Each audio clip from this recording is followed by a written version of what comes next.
5 дугаар ангийн анги удирдсан багшийн төгсөлтийн гар явдлыг хүргэж байна. Анги удирдсан багш та LXP-цэг E-SQL-цэгийн main system-д өөрийн эрхээр дэвтрэн орно. Багш эсэс үндэсний төгсөл дэдсийг сонгоно. Сурагчийн мэдээлэл. Сурагчийн мэдээлэл табыг ашиглан ангины сурагчдын болон өмнөх жилийн эцсийн дүнг харах, өмнөх жилийн дүнг оруулаагүй хоосон байхгүй жилийн эцсийн дүнг өгөх боломжтой. Дүнг харахдаа сурагчийн нэрийн ард байрлах дүнг харах төвчийг даран сурагчийн өмнөх хичээлийн жилийн эцсийн дүнгийн мэдээллийг харах боломжтой. Энэ шүүх хэсгээс сурагчийн түвшнийг сонгоход сонгосон түвшинд хамаарах дүнгийн мэдээллүүд чагсаалтаар харагдана. Өмнөх жилийн хичээлийн дүн дутуу байгаа тохиолдолд өмнөх жилийн дүн хадгалах төвчийг даран хүн оруулна.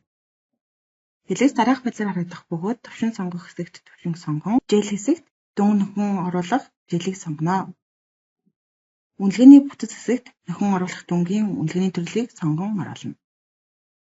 Үнэлгээ хэсэгт сонгосон хичээлийн жилийн эцсийн үнэлгээг гараас оруулна. Бүтэн үнэлгээ хэсэгт гараас оруулсан үнэлгээнд тохирох бүсгүйн үнэлгээ автоматар бодогдон гарч ирнэ. Үүний дараа хадгалах төвчийг дараад жилийн эцсийн дүн хадгалагдана.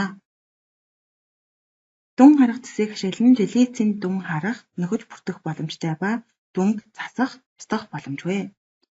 Сурагчдын мэдээллийг бүрэн гүйцэд шалгаж дууссаны дараа дараагийн алхам товчийг дарж хичээлийн дүн алхам руу шилжинэ. Хичээлийн дүн табыг ашиглан ангийн сурагчдын жилийн эцсийн дүн бүрэн гарсан хэсэг мэдээллийг харах боломжтой. Хичээлийн дүн табыг дарахад тухайн ангийн түвшинд хамаарах бүх хичээлүүд заавал болон бусад чагсаалтаар харагдана. Илгээсэн төлөв. Тухайн хичээлийг ордог багш жилийн эцсийн дүнгээ сургалтын менежер төлөө илгээж, сургалтын менежер тухайн хичээлийн дүнг баталгаажуулан эсэс рүү илгээсэн бол дараах төлөвтэй харагдана. Дутуу илгээсэн төлөв. Тухайн хичээл дээр сурагчдын дунд дутуу баталгаажсан бол дараах төлөвтэй харагдана. Илгээгээгүй төлөв. Тухайн хичээл дээр баталгаажсан дүнгийн мэдээлэл байхгүй бол дараах төлөвтэй харагдана. Жилийн эцсийн дүн бүрэн орж дуусны дараа үргэлжлүүлэх товчийг дарж дараагийн алхам руу шилжинэ. Өмнөх алхам руу буцах бол буцах товчийг дарна. Жилийн эцсийн дүн дутуу орсон тохиолдолд дараагийн алхам руу шилжих боломжгүй амарна. Шалгалтын нэгтгэл. Шалгалтын нэгтгэл табыг дарахад тухайн ангийн түвшнээс хамааран шалгалт өгөх боломжтой бүх хичээлүүд заавал судлах, сонгон судлах, гадаад хэл гэсэн төрлөөр чагсаалтаар харагдана. Илгээгдсэн төлөв. Анги удирдсан багш шалгалтын дүнг бүртгэж баталгаажуулан сургалтын менежер тухайн шалгалтын дүнг эсэс рүү илгээсэн бол дараах төлөвтэй харагдана. Илгээгдээгүй төлөв. Тухайн хичээл дээр баталгаажсан дүнгийн мэдээлэл байхгүй бол дараах төлөвтэй харагдана. Улсын шалгалтын дүнг зөвхөн анги удирдсан багш эрэхтэй хэрэглэгч бүртгэж сургалтын менежерт илгээх боломжтой.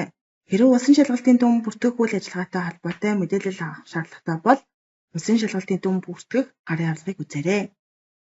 Хэрэггүй мэдээлэл харах шалгалтын нэртэй дарахад дараах дэлгэц нэгдэнэ.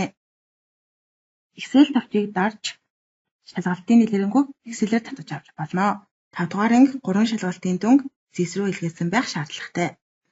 Шалгалтын дүн бүрэн баталгаажсан бол үргэлжлүүлэх товчийг дарж дараагийн алхам руу шилжинэ. Өмнөх алхам руу буцах бол буцах товчийг дарна. Тэм бүртгэл. Төсөлтийн бүртгэл табыг дарахад ангийн нийт суралцагчид чагсаалтаар харагдана. Төсөлтийн төлөв багнаас суралцагчийн төсөлтийн төлөвийг сонгоно. Шийдвэрийн дугаарыг гараас оруулна. Хэрвээ ангийн сурагчийн төсөлтийн төлөвийг өөрчлөх бол бүгд ижил гэсэн чекийг боловч төлөвөөс сонголтоор сонгоно. Мөн шийдвэрийн дугаарын дор барилах бүгд ижил чекийг боловч шийдвэрийн дугаарыг бичнэ. Төсөлтийн төлөв болон шийдвэрийн дугаарыг бүрэн бүлэгт оруулсны дараа хадгалах товчийг даран хадгална.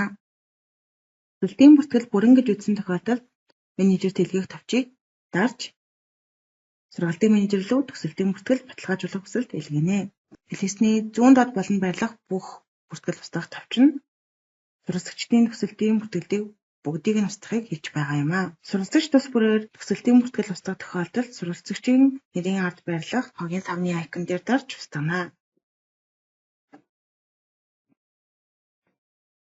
Төгсөгчөөс дэвшиг бүртгэл табыг дарахад ангины сурагчид чагсаалтаар харагдана. Шийдвэр багнаас шийдвэрийн төрлийг сонгоно. Хэрвээ тухайн ангийн бүх сурагчид ижил шийдвэр дагсан бол бүгд ижил чекийг идэвхжүүлж шийдвэрээс сонголтоор сонгоно. Шалтгаан багнаас шалтгааны төрлийг сонгоно. Сонгосон шийдвэрээс хамааран шалтгааны төрөл өөрчлөгдөх ба сурагч бүрээр тохирохыг сонгоно. Бүлэг баганд сурагчийн төгсөөд дэвшин орох бүлгийг сонгоно. Ангийн бүх сурагчдын төгсөвчөөс дэвших бүртгэлийг бүрэн бүгэлэн оруулсны дараа хадгалах товчийг даран хадгална. Татан сурахаар гарах болон төгсөөд гарах шийдвэртэй сурагч дээр бүлэг сонгох боломжгүй. Дараагийн хичээлийн жил төгсөөд дэвшин сурах бүлгийг сургалтын менежер e-school системд үүсгэсний дараа бүлэг сонгох боломжтой. Төгсөөс дэвших бүртгэл бүрэн хийгдсэн гэж үзвэл менежер дэлгэх товчийг дарж сургалтын менежер рүү баталгаажуулах хүсэл дэлгэнэ. Сургалтын менежер төгсөвчөөс эсэх бүртгэлийг баталгаажуулсан тохиолдолд дараах дэлгэснээ итгэх ба төсөлд амжилттай дууссан гэсэн мессежийг өгнө.